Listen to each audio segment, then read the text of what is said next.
కరుంగాలి అనేది ఎబోనీ అని పిలువబడే ఒక రకమైన దృఢమైన కలప. ఇది సహజంగానే నలుపు రంగులో ఉండి చాలా బరువుగా మరియు బలంగా ఉంటుంది. ఈ చెక్కను సేకరించి ఆరబెట్టిన తర్వాత నిపుణులైన కళాకారులు దానిని పూసలుగా మలుస్తారు.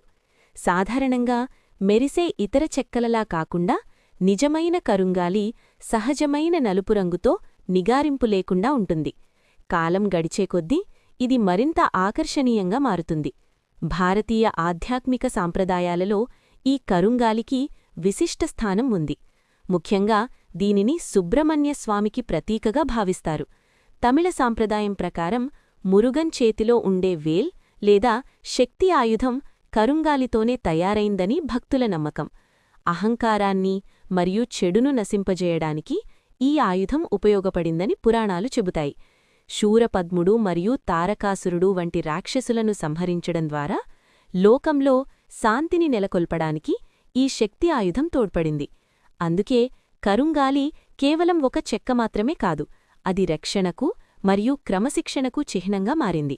ఆధ్యాత్మిక మార్గంలో నడిచేవారు మరియు సిద్ధులు తమ ఏకాగ్రతను పెంచుకోవడానికి కరుంగాలిమాలను ధరిస్తారు. నేటికాలంలో కూడా చాలామంది ప్రజలు కేవలం అలంకరణ కోసం కాకుండా తమ మనసును అదుపులో ఉంచుకోవడానికి మరియు స్వామిపై భక్తితో ఈ మాలను ధరిస్తున్నారు. మీరు ఈ కరుంగాలి మాలను ధరించే పద్ధతులు లేదా దానివల్ల కలిగే ఇతర ప్రయోజనాల గురించి తెలుసుకోవాలనుకుంటున్నారా? Then subscribe my channel.